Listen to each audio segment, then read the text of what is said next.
लोकांमध्ये एक अंधश्रद्धेचा पगडा होता की जोपर्यंत सर्वात पहिला आक्रमण आमच्यावर इसवी सन 712 मध्ये मोहम्मद बिन कासिम यानं पंजाबच्या सिंध प्रांतावर केलं आणि आक्रमण करत असताना त्या प्रांतामध्ये मधोमध एक ध्वज उभारला गेलेला होता. जोपर्यंत ध्वज आहे तोपर्यंत आमचं रक्षण होतंय, आम्हाला कोणी मारू शकत नाही, आमचा कोणी पराभव करू शकत नाही अशी हिंदुस्थानमध्ये भोळीबाबळी समजूत होती. आणि सर्वप्रथम मोहम्मद बिन कासिमनं तो ध्वज खाली पाडला. लोकांच्या समजुतीला धक्का बसला आणि तिथं तमाम कत्तल झाली. कत्तल झाल्यानंतर तिथली संपत्ती लुटल्या गेली आणि जगामध्ये प्रसार झाला. या देशातून संपत्तीचा धूर निघतोय. मग एकामागोमाग एक परचक्र आक्रमणाला सुरुवात झाली. गजनीचा मोहम्मद आला, तक्षशिला नालंदा सारखी शैक्षणिक केंद्र उद्ध्वस्त केली. गौतम बुद्धाच्या मूर्त्या वगैरे या सर्व गोष्टी इथून लांबवण्यात आल्या आणि यातून ऑक्सफर्ड, इंग्लंड यासारख्या अनेक राष्ट्रांमध्ये विद्यापीठाची केंद्र उभारल्या गेली. आम्हाला नुसतं संपत्तीनंच नव्हे तर शिक्षणानं सुद्धा नागवल्या गेलं.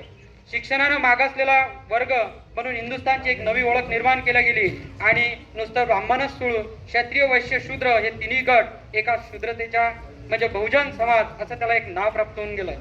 मोहम्मद घुरी एकामागोमाग एक आक्रमण होत गेले. नंतर इंग्रजांची सत्ता आली. 150 वर्ष आम्ही गुलामी सोसत गेलो. ते आले, राज्य करत गेले, आम्ही फक्त सोसत गेलो.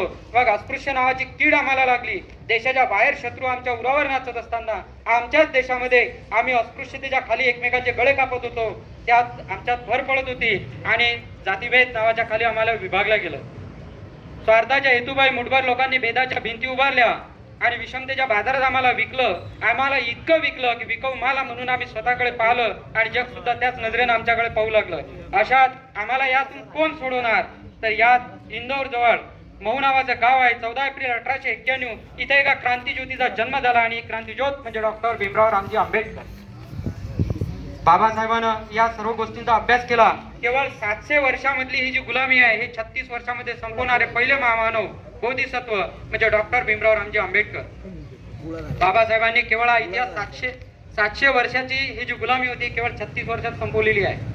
आणि संपूर्ण विश्वात ज्यांचं नाव केलेलं आहे असे विश्वरत्न म्हणून त्यांना संबोधल्या गेलेलं आहे.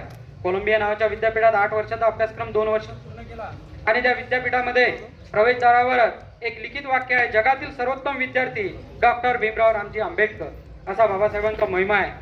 बाबासाहेबांनी पाण्याचा सुद्धा सत्याग्रह केला. त्याचप्रमाणे बाबासाहेबांच्या वाचनामध्ये चोखामेळ्याचं एक कवन आलं होतं, उच डोंगा परी रस नवे डोंगा, नदी डोंगी परत जल नवे डोंगा. या चोखामेळ्याला मंदिर प्रवेशासाठी निषिद्ध करण्यात आलं होतं. याची देही याची डोळा पाहावा विठ्ठला होगा आणि हे पंढरी माझ्या नजरेनं पाहता यावी म्हणून चोखामेळ्याने अनेकदा प्रयत्न केला, परंतु जात उभार आडवी येत होती. कोणी आतमध्ये प्रवेश देत नव्हतं. आणि बाबासाहेबांनी त्याचा अभ्यास केला. ज्याने जन्माला घातलं, ज्याने आम्हाला निर्माण केलं, त्याने कधी भेदाभेद केला नाही. तुम्ही आम्ही कोण? काळाराम मंदिराचा जो सत्याग्रह झाला त्या गोष्टी चालना इथून गेली. त्या संत न्याय देणारं कार्य सुद्धा डॉक्टर बाबासाहेब पार पाडलं. भारतीय राज्यघटनेचे शिल्पकार डॉक्टर बाबासाहेब आंबेडकर यांना